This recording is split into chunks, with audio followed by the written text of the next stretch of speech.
Hello and welcome to Move the Line, presented by SharpStack. I'm Ryan Noonan, joined here as always by Connor Allen. Connor, a busy, I don't know, 23-ish hours for you in the news cycle. Couple of public tweets have got a lot of attention. Anything you want to expand on in terms of the Caesars saga? We touched on a little bit on Mayo. If you didn't see Connor's tweet, you can head to Connor Allen NFL on the X machine. Yeah, I think you got done dirty, buddy. Yeah, I think like at the end of the day, I disagree with the ruling in general. And I also disagree with, the core thing what I disagree with is that they don't have all the rules explicitly stated for every prop market. When I got in touch with the customer service representative, they said that they have too many props to post all the rules. Yeah, give 30-second recap for anyone who's, maybe not an X follower and missed kind of what happened here. Yeah, so the quick recap is that Kevin Roth, who does a great job with the weather stuff, tweeted out like, oh, there's going to be some big wins in these 4 games. So, of course, I tried to find an angle with that. Previously in the season, I'd done like longest completion unders. This one, I did longest field goal unders. So I did 4 different game longest field goal unders. I played them solo. I parlayed them and round robin them. The first 2 won. And then the third one in the Giants Packers game was voided. And so I was like, I reached out to them. I was like, why was this voided? And they said, because no field goal was attempted in the game. And so I said, okay, well, that's, that's strange because that's not in your rules and it's not in, it's not when you finalize a bet and it's not in your bet slip or in the market. Like there's no like little button that you can click that pops up with the rules of the market. And so I was like, okay, well, other books graded it as a win. Some voided it though, like DraftKings voided it. But it's very clearly in the bet slip. It's like in the bet slip right there. Yeah. Yep. Yeah. Huge. And so I was like, well, and then I was like, all right, well, let me do some actual research. I like literally searched Caesars house rules in Illinois. So I'm like combing through these PDFs, read through the whole thing, didn't see it. Control F with field goal, read through the whole thing, none of them. Control F, FG, like maybe I was just like that, nothing. So I was like, I triple checked my work. Wasn't in there anyway. So then they called me and they were like, yeah, which is crazy that Caesars actually called me. I thought that was hilarious. And I'm just like sitting on the couch arguing with some guy, and my wife is like, "Who are you talking to?" Like, I'm like, "It's Caesars," like it's Caesars Sportsbooks on the phone. She's probably just reading a book, chilling out, and what the heck's going on over here? She's in the other room, like she's in the bedroom, and I'm like on the couch, like all the way across from my house. You can hear me just like, I wasn't like being a dick to the guy, but I was like, I disagree with everything you're saying because what he was saying was like, we have rules, but they're not public, and I don't have them ready to send to you. Or just I'm not going to send them to you. Basically, is what he said. So, there's people. I think the biggest takeaways for me is that I'm fine if that is the ruling on like just in general, because I think that's like there are 2 very valid arguments of like of the market. I tend to agree that like it should be ruled as an under, like a no kick, no attempt, nothing should be ruled as an under, just like a longest reception in that market does. Like as long as a game is played, then it should count because it wasn't even a player prop. It's like a team prop. And I think you're in the same 1000%. I tailed and I bet it with that as an out, right? Because the winds were swirling. We had like sustained winds where there was an opportunity where teams would simply decline to kick field goals, especially from any distance whatsoever. So to me, I felt like that was one of the outs. Now, semantics around 0 versus undefined, and like I get lost there in terms of like where the verbiage is in the same sentence, just like I put the wrong longest emphasis on the wrong syllable. Yeah, it's like longest field goal made, which I fully disagree with that. That's a little horseshit. That's just like some galaxy brain nonsense from these guys. By the way, that guy blocked me. The guy who said the big difference thing, he straight up blocked me, which I was not even provoking him. Like, honestly, I was sick and tired of just like responding to all these idiots. So I'm like, all right, I'm done with this. Like, yeah, I was just like done with this. But he blocked me anyways, which I thought was hilarious. It's been quite an interesting day because other people have talked about it in other places online. And I think the core thing is like, if you're a book, you need to have rules. It needs to all be, every market needs to be publicly, available to see. And yeah, it's just like crazy to me that that's a thing. And then obviously my withdrawal got denied. I'm going to try again today. And do it again and see what happens. Like, I didn't have any bonuses. I didn't have any playthrough. I don't know. There was all my previous withdrawals had already been accepted, and my has been accepted. So I don't know.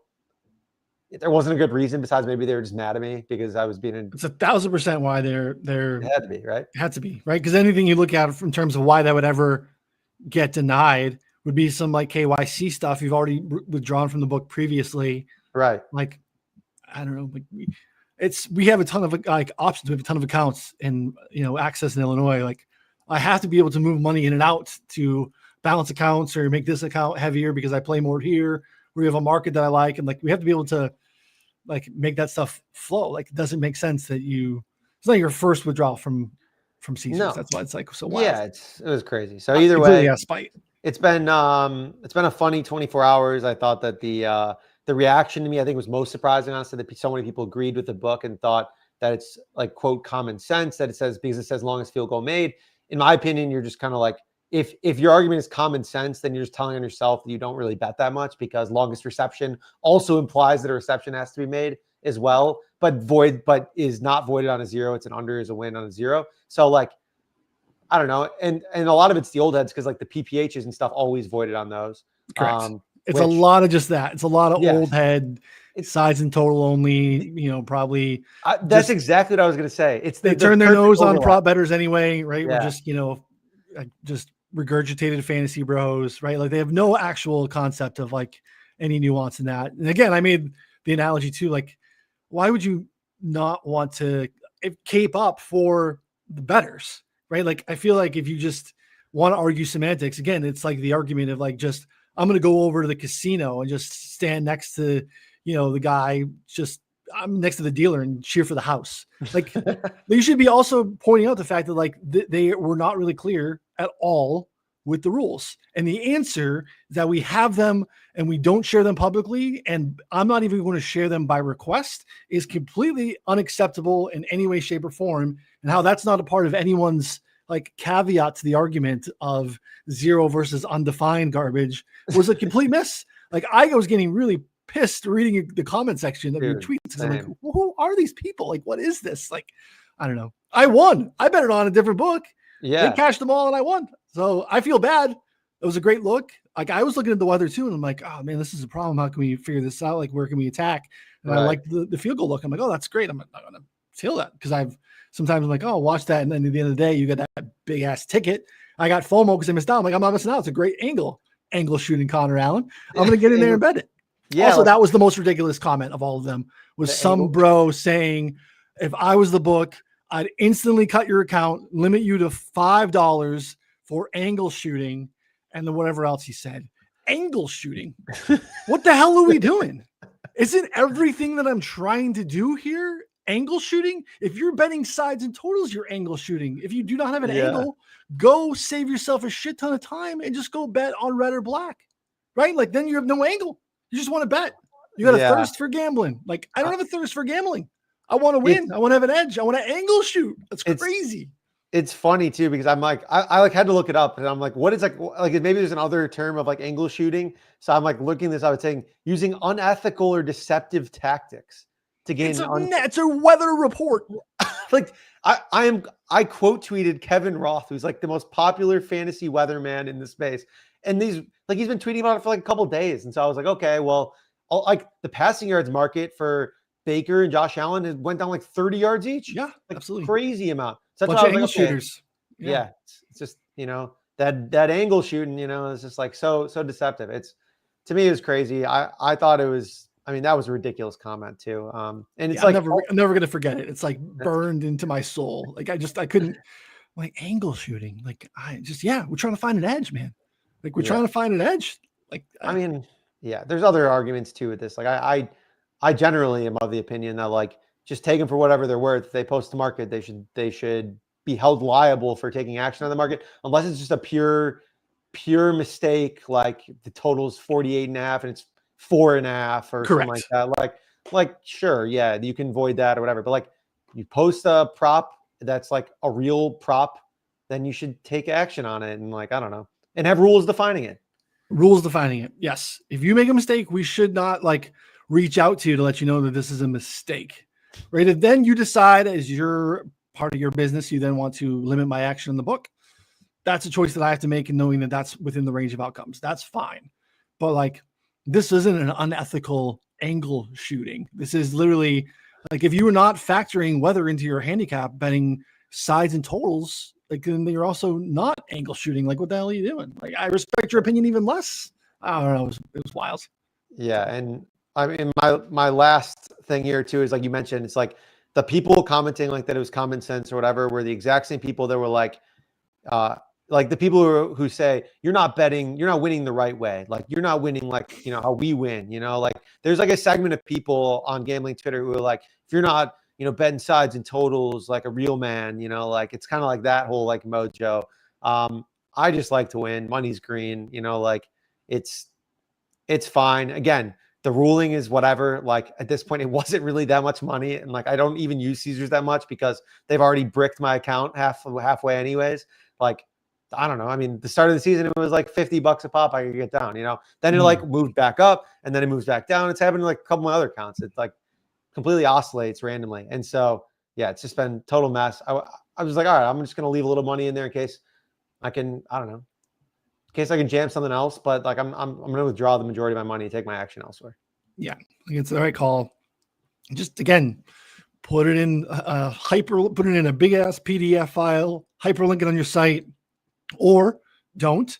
But when someone requests it, you have the ability to send it. Denying you that information and with like a trust me bro response is just like a bad way to do business. You're Caesar Sports, you're big. It's a big international company. Completely unacceptable. Massive. Yeah, just bogus. So thanks. I got a 12-1 winner. So I appreciate you. And I'm sorry. It's I had some people get like, I got down enough on the solo. So it made up for all this stuff. So it ended up being a good day. That's honestly, it's probably why I'm not so mad about it, is like this result was not super consequential and everything. Like I've had it a couple of times elsewhere. And so it's fine, but I'm just like, again, I just think it's something like the principle of it is just like totally not to make, we don't have to make a Robin Hood situation here, but like we do have an audience. We do have subscribers that like pay for our services and our information and did tail the bets.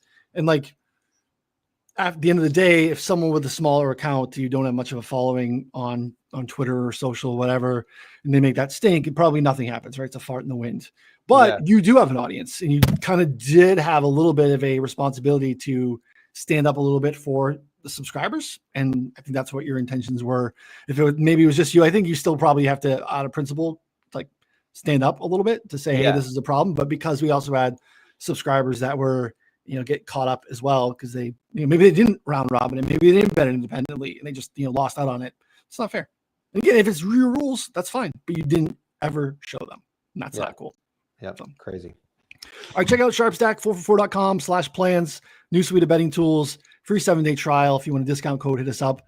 Let us know. Lots of different ways to get down here and join us. Let's take a quick look at some of the games. I want to talk about futures a little bit more today. We get some of your bigger takes. So obviously, it's some big games in the late window.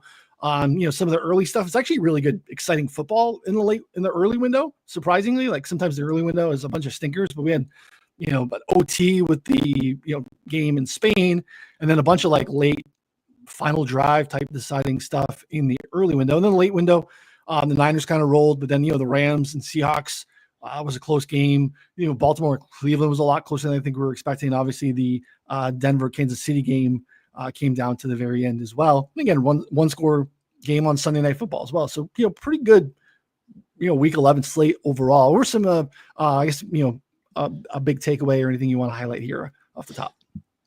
Yeah, I wouldn't say that anyone like changed too much in kind of like my opinions here. I mean, we're obviously a bunch in, so we're working with a bigger sample size here. I mean, the Bears win over the Vikings. They continue to win one-score games in crazy fashion. Caleb he's been playing fine. Like it's like, very uneven, continues to be uneven. Now, again, this is a tough matchup. I saw somewhere he was blitzed like 78% of the time or something like that. Ridiculous, which I mean, makes sense. Just like bring it. And it was part of my handicap too. It's part of my handicap on the rushing is we have this weird trend that seems like it's something to me that Flores slow rolls a little bit in the division on the first matchup. and then just absolutely brings the house in the second matchup. It's happened the last 2 years, significantly more. Every game in the division, he had at least a 12% higher pressure rate in the second meeting than the first meeting. And that first meeting back in week 1 was the lowest blitz rate that the Vikings have had all season. And he turned the dial here in week 11. Are you worried at all about JJ McCarthy? It was not a good showing. Yeah, I think you have to be. I mean, this is a bad Bears defense. They're aggressive. They are opportunistic. Like, I mean, even on the near game-winning touchdown to Jordan Addison, like the guy was kind of going for the pick instead of like trying to knock it down. And so, I mean, he's just not playing all that well right now with a good set of weapons and a good running game and a good coaching staff. And like, it's concerning. Now, again, it's early. It's like, I tried to avoid making judgments on Caleb Williams early last season. But he had a couple more excuses, I think, than JJ. So JJ's got to probably mature quicker and figure it out fast. Otherwise, the Vikings, the Vikings season is basically over at this point, 4-6. That loss is like a dagger, I think, right now, to be honest. That's done. So they really have to get an understanding of, can you just don't get a long leash these days in the NFL? So just a matter of, at this point, do we have to bring in competition next year? As crazy as that sounds, like if there's any play that if it continues like it was on Sunday, then you have to actually look to see do we like enter camp with a veteran that we'd be okay winning the job type of a situation, right? Like, for sure. I think they have to. Like, yeah, they have to bring in someone that like could. I mean, I think they're going to have JJ probably have a camp battle, honestly, depending on how the rest of the season goes. If it's really bad or if it's like this, they're going to probably have a camp battle, whatever. And if he gets outplayed, he gets outplayed. Like, that's just it. Because then at that point, we're 2+ years in, so it'd be his third year. And you got to make quick decisions. Like, this roster is built to like compete ish now, like be a fringe competitor. And if he's not providing what it takes, then I think you got to move on. Yeah, that's tough. Again, Sam Darnold didn't look great. But, you let up on Sam Darnold and could have had that. I think you could have had a scenario where if Carson Wentz was healthy, he could have maybe come into that game. Now, again, they did come back and actually take the lead, right? We needed a last second field goal for the Bears to win, but it wasn't necessarily because we saw a sudden flip of great play from JJ McCarthy. Like, just clean pocket, inaccuracy. And that's really like the lowest hanging fruit, right? That's the Anthony Richardson of it all, right? Anthony Richardson stuff that got really hard for me as an Anthony Richardson stan was like, he was inaccurate in the clean pocket, right? So like, that's a telltale sign, right? You want to try to find guys that can, that's the layup of it all at the quarterback position in the NFL. And yeah, I think there's like a sense of like him having to prove that there's arm strength there, because everything's kind of Uncle Rico'd. It's a lot of just absolute get on that back foot and chuck it. And it's like there's just a lot of misfires. Part of why I really like Justin Jefferson is he doesn't seem to have that wide receiver one diva, like stomping back to the sidelines and all these other things that we typically see from some of the premier wide receivers. He looked visibly frustrated in this game, which is tough. It seems like it's hard. It takes longer for him to get there than others, and he seems kind of there already. It's tough. What are they doing this week? They are on the road in Green Bay. 6.5, 6-point favorites. I mean, Green Bay's another team that's really hard for me. Like, I feel like we thought our Green Bay Super Bowl stuff was cooking after week 2. Part of it was the defense was awesome.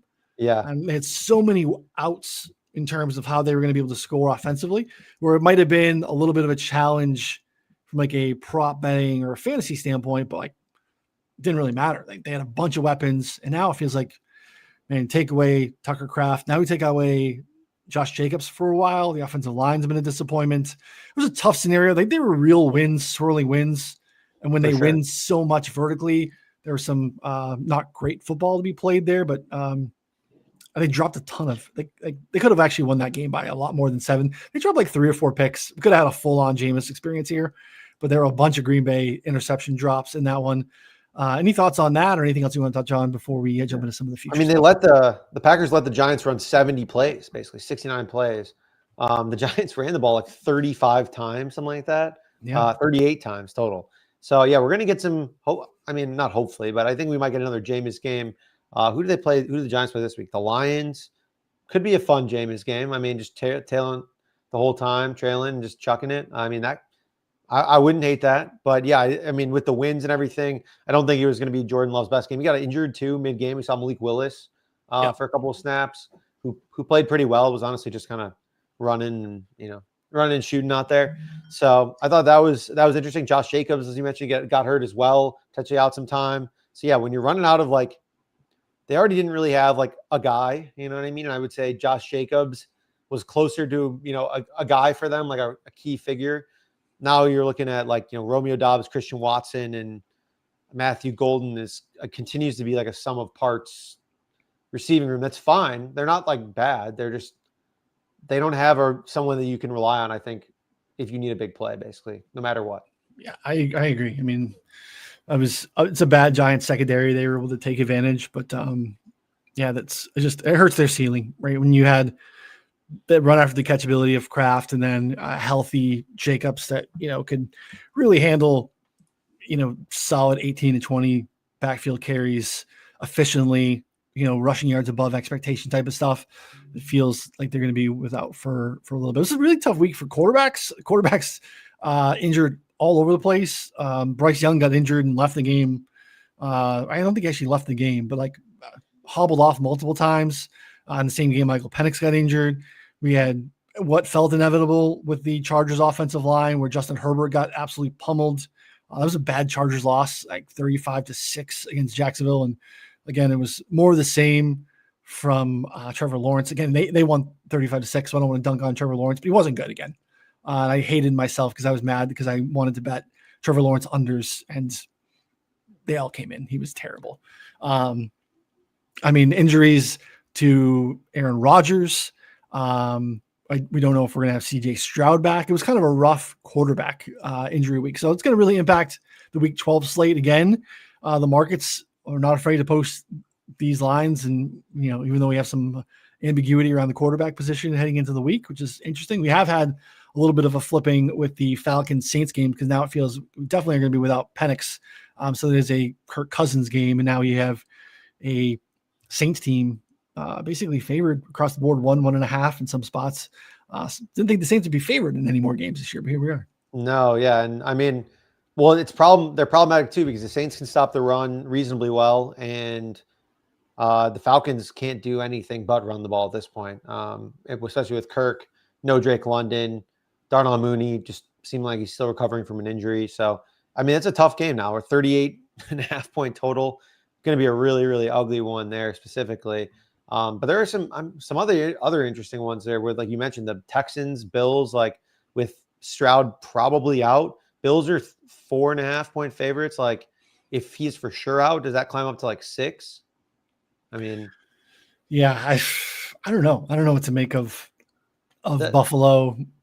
The Texans, I think actually like with CJ Stroud and fully healthy would kind of be a decent matchup against the Bills because they can run the ball, but they like to run the ball. Yep. And so like, I think Buffalo is, gettable on the ground as we've seen in the last couple weeks here. So like if they were able to run the ball and the Texans defense is really good. That's like, legit. So, I mean, that's like the type of underdog win that like can upset the Bills in my opinion, but I don't know. I mean, Davis Mills, he sucks. Yeah. Yes. Need to find out what's going on with Stroud there too. Rams Seahawks takeaways. Do you have anything there? 21-19 Rams win. It came down to the end where we had to, made field goal, timeout, missed field goal situation, despite 4 Sam Darnold interceptions. It's pretty wild. I mean, this is the worst game Sam Darnold's played since like the late 2-week window, right? In Minnesota. The playoff game against the Rams, which hit me like right in the face as soon as this game started. I'm like, oh yeah, how did I miss that? But yeah. I mean, I think that it feels like Sam Darnold's like kind of I don't know if a head case is the right word, but like he's very mentally, like when things are going bad, things are just like really, really bad. Like he can't get out of his own way. And things are going well. Like he's a good quarterback. He's plenty of arm strength, arm talent. That's why he went so high in the draft. Like he can make all the throws. It's just a matter of like keeping it simple for him and not overcomplicating it. We talked about it in the Mayo Show. He had literally a jump pass interception where he was like, he threw like a shortstop and then like got picked. Like, it looked completely ridiculous. This is not a good game, but I mean, the Seahawks team still almost won. That's like the thing is like, yeah. And Adam's mentioned in the chat here, 4 interceptions and still had a chance to win. So like that's a great sign of a team that is an awesome, genuinely awesome team. And so they kept getting dealt short fields because of these interceptions. Like my takeaway, this is, again, in hindsight, it looks not as great, but like when we had the Kansas City and Bills game, the Bills won a couple weeks ago, I still felt good about the Chiefs. But I feel even better about the Seahawks. Like this is a legit defense. Someone who was like trying to, I had bet a bunch of Seahawks tackles in this game. They were never on the field. Like the time of possession was dominant. They had put up a graphic at one point, and like between like the late first quarter and halftime or so, it was like 21 minutes to 3 minutes time of possession on the Rams side. Like Seattle just couldn't. They were so good, like just returning them over 3 and out or like the short field touchdowns. And yeah, I'd be encouraged if I was Seattle. Obviously, you need the quarterback to be dialed in a little bit more than he was, but overall defense is absolutely legit. Yeah, 100%. I think they're, still a competitor. Just, I'm not really sure there's a way to buy low on them in the market right now. 7-3, lost to the Rams. Like they play them again, I think in a couple weeks, right? Like 2 weeks, they get to play them again. Coming up. So that would be big if they can win that, but it seems like a tough ask right now for the division. Stafford also is the MVP favorite at this point, which was very interesting considering he didn't play all that well. And then just because they won is now the favorite. Yeah, we'll get to some of that for sure. Denver, Kansas City. Feel different about either of those teams? 9-2 Denver. Defense is legit. They played cover 2 deep and really allowed Mahomes to do whatever he wanted internally. Again, another spot where they had shifted from man heavy to a very zone heavy defense with Surtain out of the lineup. It just had the Chiefs dink and dunk them, and they kind of did, but it wasn't really enough to get it done. Do you feel differently about either the Broncos or the Chiefs? No, I think the Broncos just continue to be like a tough matchup for a team like the Chiefs who, want to skew pass heavy. The Broncos have a great pass defense. And then the Chiefs ran the ball 13 times with Kareem Hunt. Yeah. But Kelsey kind of got going as one of his best games of the season. Like you said, kind of dinking and dunking their way through it. Broncos offense looked a little bit better, I guess. They still couldn't run the ball, 2.8 yards per carry there, but at least Bo connected on some longer throws, hit Pat Bryant for deep, hit Troy Franklin for deep. I'm not ready to forgive them for the first 10 or 11 weeks of offense here. And they still only scored 22 points, but it looked a little better, at least than before. Not a ton, but it was, at least they moved the ball somewhat. They have a really nice position, obviously, where they are at in the division, and having, the one more meeting between those two, but having a leg up on the head-to-head matchups. And that's kind of Kansas City's problem right now, is that they've lost a lot of these games to teams that are competing with them for the back end of the AFC playoff picture, right? Where Jacksonville wins, they're now in a spot where they're actually 6-4 ahead of the Chiefs, and they have the heads up against the Chiefs. There's a bunch of these scenarios where the Chiefs are a little bit in trouble. Brian in the chat that the Chiefs are washed. I couldn't disagree more. I just don't really think that would be prisoner of the moment, and I'm not going to take anything really away from that game. They were competitive. Andy Reid off a bye. It's not something we historically have seen, right? It's been a really good spot for them. The Chiefs' schedule is still pretty soft, in terms of where they are. It's a big one coming up this week against the Colts. But Colts, and then you got Dallas, Houston, Chargers, Tennessee. They host Denver, and then they go on the road to the Raiders. So not a real daunting schedule. And again, you touched on it earlier today too. They're now 10-1 to win the Super Bowl, which is just really weird to see. Them with double digits. So maybe I'm just a sucker for this. I think there's gonna be some matchups where all systems go. Mahomes was fine. They missed on some deep balls. They, I think, schemed them pretty well. Do I think that they should be the clear favorites to win the Super Bowl? No, but do I think that we should count out Kansas City from being the AFC representative in the Super Bowl again? Absolutely not. No one should. They are definitely squarely in play to run the table here and go Super Bowl. I mean, it's going to be really tough. And I mean, so you're going to get a lot of narratives too at this AFC playoff race of one of these high seeds, Broncos, Patriots, Colts, probably playing against a team like the Ravens or Chiefs in early, like one of their, I always forget, divisional round games. Probably they're probably going to get one of those two teams. Yeah, the wild card weekend for sure. Yeah. Yep. I mean, that's just brutal. Like they're not going to be favored by much. Like they're going to be favored by like maybe, I don't even know if they're going to be favored. Like, would you put I mean, like assuming all health continues here for like the Ravens or the Chiefs, Colts at home, like divisional round, what, 2.5-point favorites?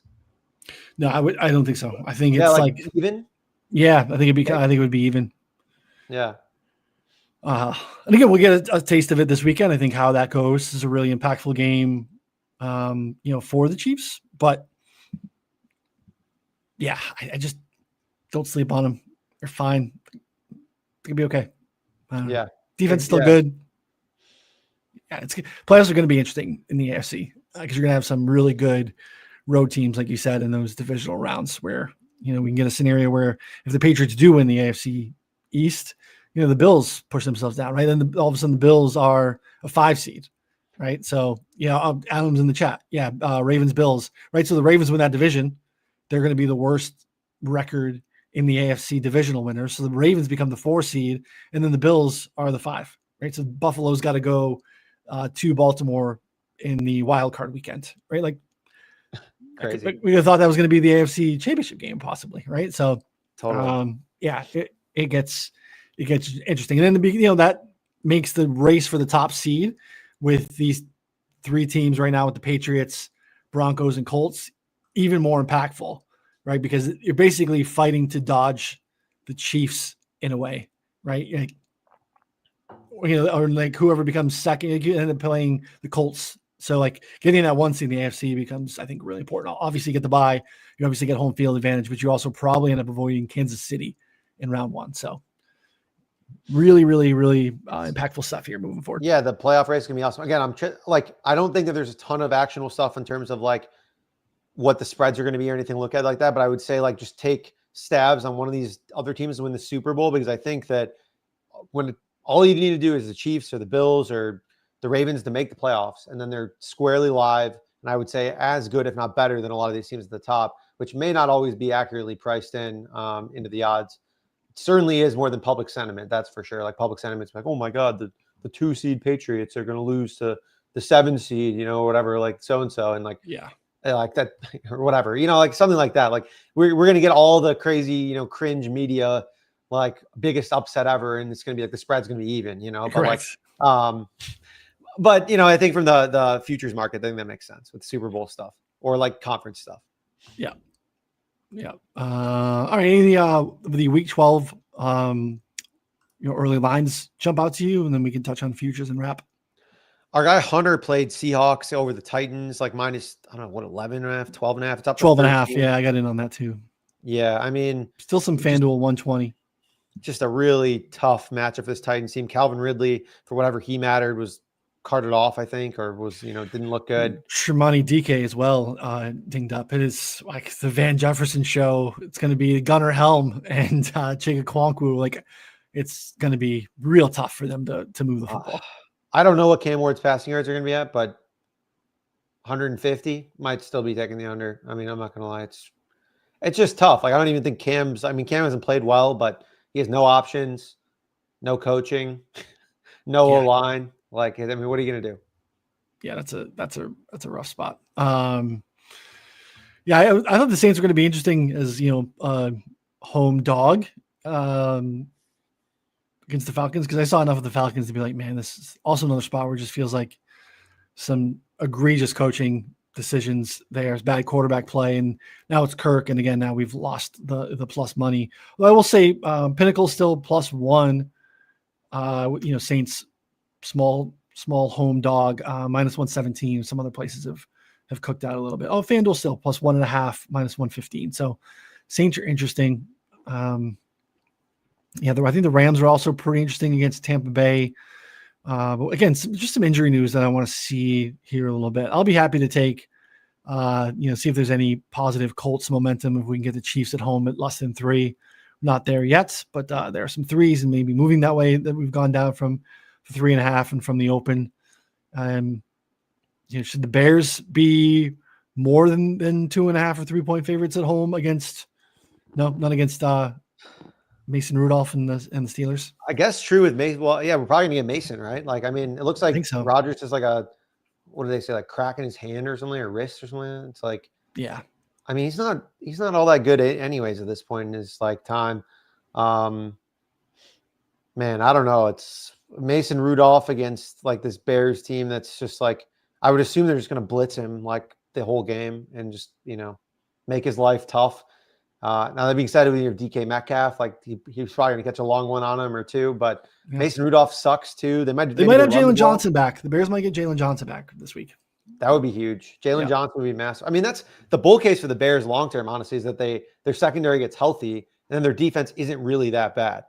Yeah. Because Kyler Gordon's also IR, but not season-ending IR. Right. So like if they can squeak into the playoffs, so like, I don't know if they're going to like make a run, but win a game, maybe. I mean, like that's like possible, but because then, now they're at the point, we looked at this early in the season with the Bears. They like couldn't run the ball. Their defense sucked and Caleb wasn't good enough.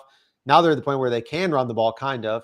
Their defense still sucks, and Caleb's playing a little bit better. So it's like if their defense is healthy, though, and is then like, I don't even know, league average, or at least can like slow down the bleeding a little bit, then you're in a good spot where the Bears like, okay, they can maybe, compete with some good teams now if Caleb plays a really good game.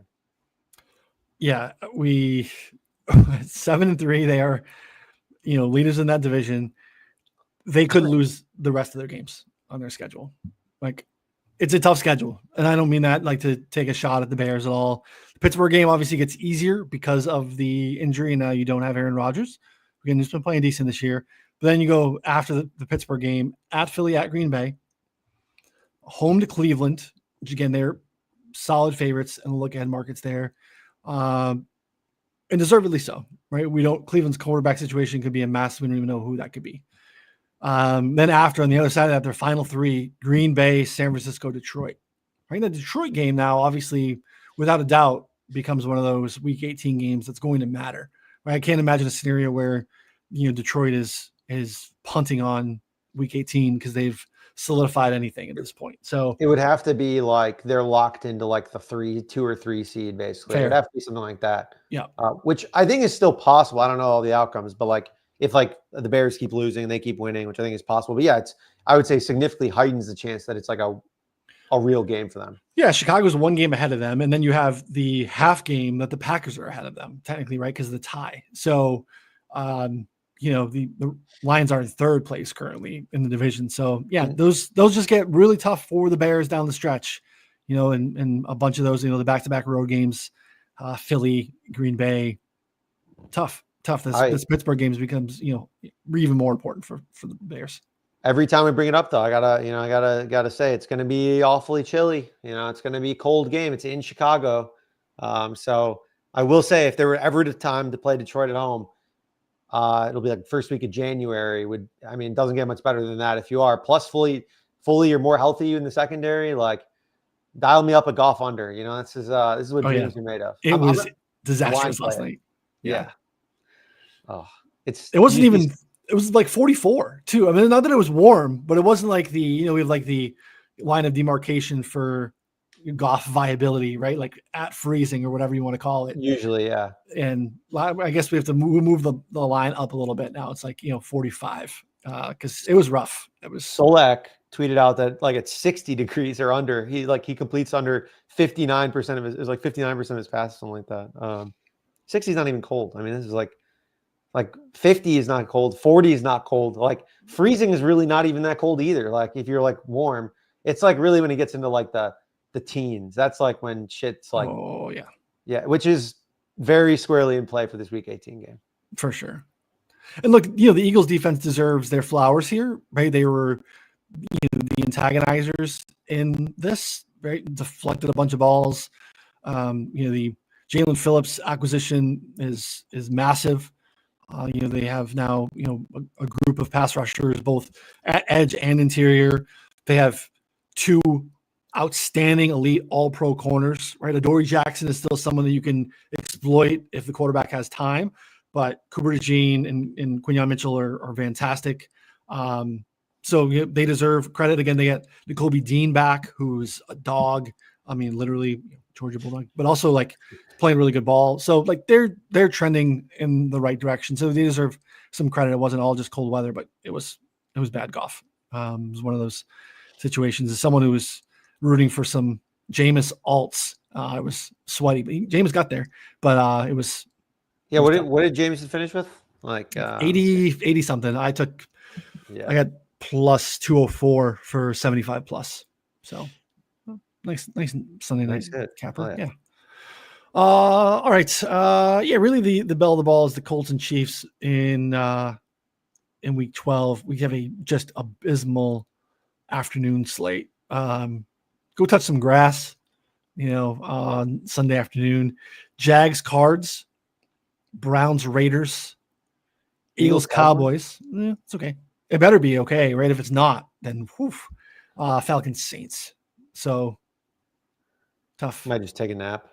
Yeah, I mean, considering we got some bangers this past week with Rams, Seahawks, Broncos, Chiefs, and the other games were somewhat entertaining. This is a little tougher. So no more Justin Fields for you either, Connor. I'm sorry. I know. We need to pour one out for Justin. I mean, just kept making us money, making more and more money. It's like every time I bet on this guy, made me money, whether it was unders or overs. We timed the one over week, or not the one over week, but like, the Cincinnati game, played in some in DFS. I bet some overs on rushing, passing combined that all hit. And I still think that, honestly, I bet that he makes another start this year. I would bet that he'll come back in. Like Tyrod's going to be probably really bad at some point too, and then maybe they'll bring it back in. So we'll see. Turns out Tyrod Taylor is just not very good either, so we should not be surprised. All right, let's take a look at some future stuff here. You can access this here, a little futures betting table over at 4for4. I can see the Eagles. Again, depending on your book, the Rams on DraftKings are the favorite. Some other spots where the Eagles are the favorite. So those are your 1 and 2. Looks like could be a interesting rematch of a good playoff game that we saw there last year. Bills are your AFC favorite currently. You can shop around. Plus 850 is the best to win the Super Bowl. Chiefs there as far as 1050 on Caesars. Again, Connor cannot take that action. It's not a principle, but it's out there for others. The Colts a little bit behind them. This Patriots disrespect is just unbelievable. I see the Lions, Seahawks, Ravens, Broncos, then the Patriots. 17-1 on FanDuel is the best price for the 9-2 New England Patriots, who are I don't know if they're good, Connor. They're good. I know that they beat up on the Jets, but that's tough. It's disrespectful. I mean, I think the Patriots are fine. They're definitely a good team. I just don't know if but the market reflects that. Like, it's like, I agree. You're not like, I mean, me saying like, oh, I don't think the Patriots are that good. Like, yeah, they're the 10th team or whatever in likeliness to win the Super Bowl according to the Super Bowl market. So like, I think that's more than fair, if not probably I think that they could beat the majority of teams ahead of them in a 1-game sample. Like, they could certainly beat the Seahawks, Broncos, Ravens if their defense doesn't continue to get it better. They could easily win one of those games. Yeah, I do find it to be a little bit disrespectful that they are that far behind, like the Colts, for instance. But that's okay. They got to do it in the field. And again, I've touched on this too. I just don't know what the Colts' marquee wins are that are like so significantly better than New England going into Buffalo and Tampa Bay and winning. Whereas there's concerns, or I guess fair to question what happened with the Broncos game back in week 2. And then like their signature win is now that they beat the Chargers without Joe Alt and some other guys. Like, I don't know. That's their best win on the schedule. I don't know. Yeah, I mean, we'll see. We'll find out a little bit this week against the Chiefs. So, and that's kind of where I think you would cut it off. Again, there's a pretty big line here from the Packers down to the Niners, who again should make the playoffs because again they have an easy schedule and they have a bunch of wins already. They just continue to lose impactful starters every week. Tatum Bethune now going to be out for a little bit of time. Has been playing good ball, filling in for Fred Warner. Just complete back-to-back seasons from hell from an injury standpoint for the Niners and stuff. Let's see here. AFC prices. Bills are your favorite. Colts kind of tied, depending on the book. Chiefs a little bit further behind. Plus 550 on DraftKings is the best number. Again, market will tell you, despite the Broncos being 9-2 and having beat them, that it is equal or the Chiefs are ahead of that. Then you get into the Ravens and Patriots. So again, Patriots, 6th best odds to win the AFC. And then that's kind of where the line is too, where you jump down to Chargers, Jags. Anything that jumps out to you here in terms of value? Anything you like? Well, this is pretty crazy to me that like you have 6 teams all priced between 4-1 and like whatever 7-1 is the highest on the Patriots, and after that's 20-1 on all the other teams. Like they just like don't care about anyone else. Yeah. And so, but I do think, yeah, Chiefs is not a bad look. Ravens at plus 650 is not a bad look. I think both those are 2 interesting teams here. Other than that, I'm not going to buy the Bills as favorites. I mean, we just walked through the literally realistic scenario of Ravens-Bills 4-5 matchup. I don't want to be holding a Bills ticket at 4-1 as like buying at the current favorite if they have to play the Ravens and then probably the Chiefs or Patriots or something like that. You know what I mean? Like it's not where I would want to be. The problem for the Bills is that like they're getting like I still have questions about the secondary, but like again, gashed on the ground. So gashed bad. on the ground, so bad. So a Colts matchup and a Ravens matchup in particular are just really, really bad draws for Buffalo. You need to have a better than expected performance slowing those rushing attacks down, and you need Josh to play absolutely insane hero style ball like we saw this week, which he did. Like it's tough. It's tough. It's just the margins are so thin in the playoffs. These are better football teams that are going to be more prepared. So I don't think it's a scheme situation. I think Terrell Bernard and linebackers hurt. It's been really bad this year. But teams are just running clear, like just yards before contact is just so massive. You just, like Giants-esque. You're getting guys running 2 yards on average before getting touched, before getting to the second level. Like there's no penetration. Yeah, it's bad. So I'd be concerned about holding those Bills tickets as well. Pivot to the NFC. Eagles at the top, short across the board. They're the best. Your leader. You can see some discrepancies price-wise. Rams, Seahawks, Lions, and then Packers before you kind of get to a price breakdown to the Bucks and Niners. Any thoughts here? I mean, Bears 35-1. No, I'm just kidding. I think these, but it's fair, right? So you're Bears fan and you're drinking the Kool-Aid and you're 7-3 and like good for you. Like again, we are local to Chicago. Neither of us are, both transplants. Yeah. We are Bears adjacent, but we are not necessarily card-carrying members of the Monsters of the Midway, and we want them to be good. It's good for the city.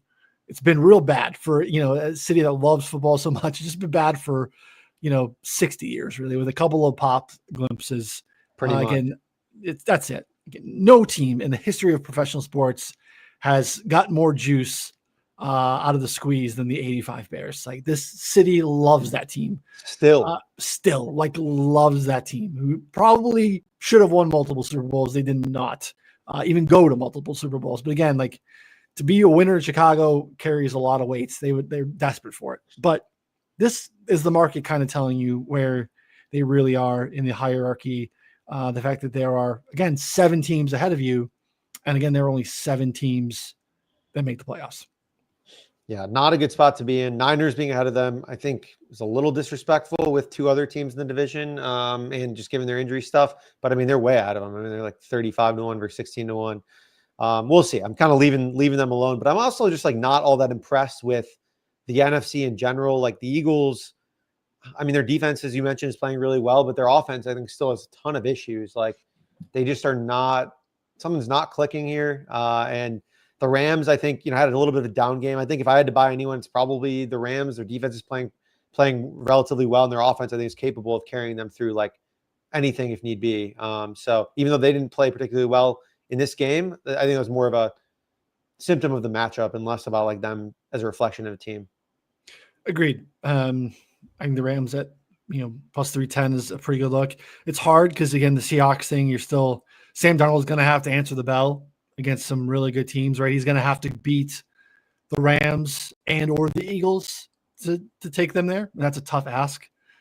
considering how we've seen him play when the lights are really, really bright in some bigger spots. But just such a big believer in Mike Macdonald and what this defense is. And dude, that JSN catch on the sideline Crazy. it was like I stood up off the couch and I was just like, oh. I mean, like, just very rare for us at this point to watch so much ball to get reactions like that. It's just crazy. Like, I'm not saying he's the best receiver in the league.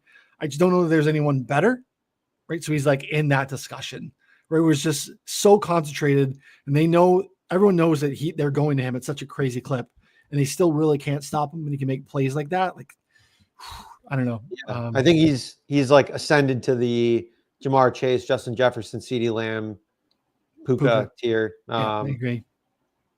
At this point, probably. I mean, I don't know. After you have the year that he's having, like, it's tough to not really be in that tier, I think. Yeah, he's a baller. So Seahawks at 6, I don't think is terrible. Again, it's just going to come down to, I mean, Sam Darnold. Yeah, I don't know if I personally would enjoy having a Sam Darnold ticket in the playoffs. I know. I just think it's one of these defenses that you might be able to look historically, and you see some of these that have come out over time where, again, we're not really in that era of football as much anymore as we used to be, but it is a defense that is so good that it can do some stuff. I don't know. Let's jump over to the player stuff. You mentioned Stafford, now the favorite for MVP, plus 155 on Caesars. Drake May, again, another great game. They've separated themselves a little bit. Josh Allen still in the mix at 5-1. Jonathan Taylor, 9-1. Jonathan Taylor, again, will not win this award. Then you jump down to Mahomes at 20, and then you kind of get to another tier. Again, like the Hurts number on FanDuel is baked out, but I just can't see, considering how good Hurts was last year and has had some good other statistical years, hard to make the case for Hurts. And then what we just saw this week from Goff and Darnold is tough. So really, to me, is Stafford, May, Allen, Mahomes, kind of a 4-man race. Yeah, I think if I had to play anyone, I'm probably going Mahomes, I guess. I mean, I don't know. Like, they have to basically not win out, but like, he just has to light the world on fire. Again, I think it was a really tough matchup. I think his stats are good. I mean, stats are some of the best he's had in a long time. It's just a matter of they need to win games. They can't be 5-5 and limp into the playoffs. Like, they need to start winning some more games here. Yeah, I'd love to make the case for Drake May. It's been awesome. Make the case I've been making for a couple of weeks. If it's between Stafford and May, I'm telling you, and they both have the number 1 seed, Stafford wins that award. Right? Drake May just turned 23. Matthew Stafford's with 37. Like, there's narratives involved. Again, it's humans making these votes. They're not going to be looking at all the nitty gritty, EPA, advanced metrics, all that stuff. The pretty graphs where Drake May is tucked nicely up in the right-hand corner of all the graphs. Love it as a Patriots fan. Very encouraged as a Patriots fan. But if Drake or Stafford's also a number 1 seed, he's going to win that award. I think we could stop speculating on Defensive Player of the Year, Connor. I don't know. I think Myles Garrett is so good at the game, and even though they are terrible, and this would be the first time since 2006 we would have a Defensive Player of the Year winner on a losing team. You just can't have these multiple 4-sack games when you are already agreed upon to be the best defensive player in the league. Now he has 15 sacks for the season. He probably could get to 20 very easily, or maybe even break the record if he has another one of these 3-4 sack games. Yeah. I think I'm not betting it at 150, but in terms of trying to make the case for some of these guys down the board, I have a hard time doing that. Yeah. So the record's 22.5 here? Yeah, I believe so. I mean, it's not out of reach. It's not out of reach. I mean, that's when you have these games where it's like, you have multiple, it's pretty tough. And like, Mike has been good, obviously, but it's not the same level of impact. Yep. And that's what it feels like with this whole group here is like, yes, Myles Garrett team sucks. They're also trotting out Shedeur Sanders at quarterback and noodle-armed Dylan Gabriel. So it's like, I don't know. I mean, he is the best defensive player. I think you might just get it just based on counting stats alone. Agreed. Offensive Rookie of the Year. I don't really have any takes here. I think your Tyler Warren take is still holding up. Yeah. Just tight end, man. He just needs more yards, I guess. I don't know. He needs to be more and more dominant. Tet rose up a ton after nuking this game, it looks like. 6-1. Yeah, no, I don't have too many takes in this market, to be honest, at this point. Defensive player or defensive rookie of the year. Feeling pretty good about Carson Schlesinger. Let's go. Yeah, I mean, 275 on the Devil's book. Devil's book got him out to 275. Feeling good. That's actually where I made the bet. So really, yeah, take well, them better for. keep that mouth shut. Then you know, I'm not gonna say anything. Withdrawals denied. Yeah. Yeah, offensive rookie. We touched on offensive player of the year. Again, this is the Jonathan Taylor award. You can't really bet it at this point at minus 400. So, and I don't want to waste our time talking about comeback player of the year because stupid market, and I don't like stupid markets. So, all right, appreciate everyone hanging out with us. Again, Move the Line where we listen to podcasts. 444 Live on YouTube as well. Come back on Friday for props with Slop. Take advantage of SharpStack. Again, 444.com/plans. Free 7-day trial. Would love to get your feedback. Use promo code WINNBA for a $10 month after you've taken advantage of your 7-day trial. So appreciate everyone hanging out with us. For Connor, I'm Ryan. We'll see y'all next time. Thanks, everybody.